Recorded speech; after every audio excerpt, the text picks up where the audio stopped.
শাশুড়ি মাকে এবার ব্ল্যাকমেল করে শাশুড়ি মাকে ভয় দেখানোর চেষ্টা করলো রাই। হ্যাঁ বন্ধুরা, ভিডিওতে লাইক দিয়ে দেখতে থাকুন।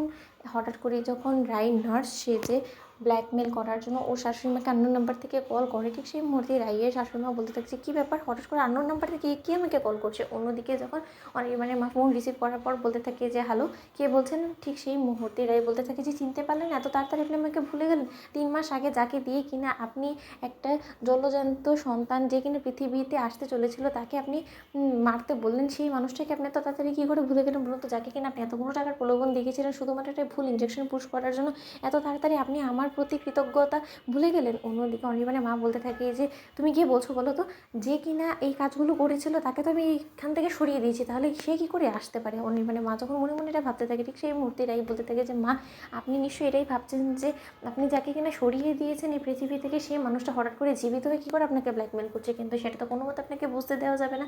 আপনার অপকর্মের জন্য অবশ্যই আপনাকে শাস্তি পেতেই হবে এবং আপনার উল্টো গণনা শুরু হলো বলে। অন্যদিকে যখন অনির্বাণের মা বলতে থাকে যে কে না কে দুম করে ফোন করে আমাকে আমার কাছ থেকে লাখ লাখ টাকা হাতিয়ে নেওয়ার জন্য আমাকে ব্ল্যাকমেল করার চেষ্টা করবে, তুমি কি মনে করছো তোমার সকল কথার উপরে আমি বিশ্বাস করে নেবো? সেদিন তো সেরকম কোনো ঘটনাই ঘটেনি।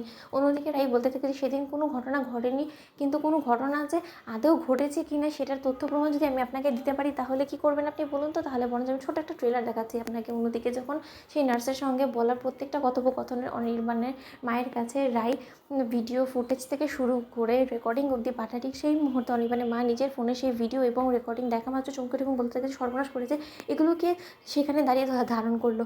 অন্যদিকে রাই বলতে থাকে যে কি এবার নিশ্চয়ই আপনার বিশ্বাস হচ্ছে যে কোনো মতে যদি আপনি চালাকি করার চেষ্টা করেন এবং আমার কাছ থেকে সকল কিছু গোপন করার চেষ্টা করেন তাহলেও কিন্তু আপনি কোনো মতে নিজেকে বাঁচাতে পারবেন না, কারণ আপনার বিরুদ্ধে সকল তথ্য প্রমাণ আমার কাছে অলরেডি আছে। অন্যদিকে অনির্বাণের মা বলতে থাকে যে এখানে যা কিছু দেখানো হচ্ছে এবং যা কিছু বলা হচ্ছে সেটা আমার বয়স, সেটা তুমি কী করে প্রমাণ করবে বলো তো?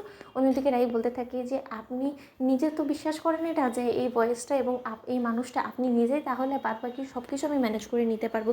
কিন্তু একটা কথা বলে দিচ্ছি, আপনি যে নোংরা অপকর্মগুলো করেছেন না, একটা নিষ্পাপ শিশুকে শাস্তি দিয়েছেন না, তার জন্য আপনাকে অবশ্যই শাস্তি পেতে হবে এবং আপনার উল্টো গণনা শুরু হলো বলে আপনি এবার কি করে নিজেকে আড়াল করবেন, আপনার ছেলের কাছ থেকে কি মুখ নিয়ে আপনি সকলের কাছে দাঁড়াবেন সেইটাই ভাবুন আপনি। অন্যদিকে অনির্বাণের মা বলতে থাকে তুমি কে বলছো বলো তো, তুমি আমাকে ব্ল্যাকমেল করছো বা কী করে, তুমি তো সেই মানুষটা কোনো মতে হতে পারে না। অন্যদিকে রাই বলতে থাকে কেন হতে পারে না বলুন তো, আমি তো ছিলাম সেই নার্সটা। অন্যদিকে অনির্বাণের মা মুখ ফসকে বলে ফেলে যে না, সেই নার্সটা কোনো মতে তুমি হতে পারো না, কারণ সেই নার্সটা সেই কাজটা করে দেওয়ার পর আমি ওকে সেই রাতেই এই পৃথিবী থেকে সরিয়ে দিয়েছি যাতে কিনা আমার এগেন্সে কোনো রকম কোনো এভিডেন্স না থাকে, তাহলে সে কী করে আবার জীবিত হতে পারে বলো তো? মৃত মানুষ কখনো জীবিত হয়?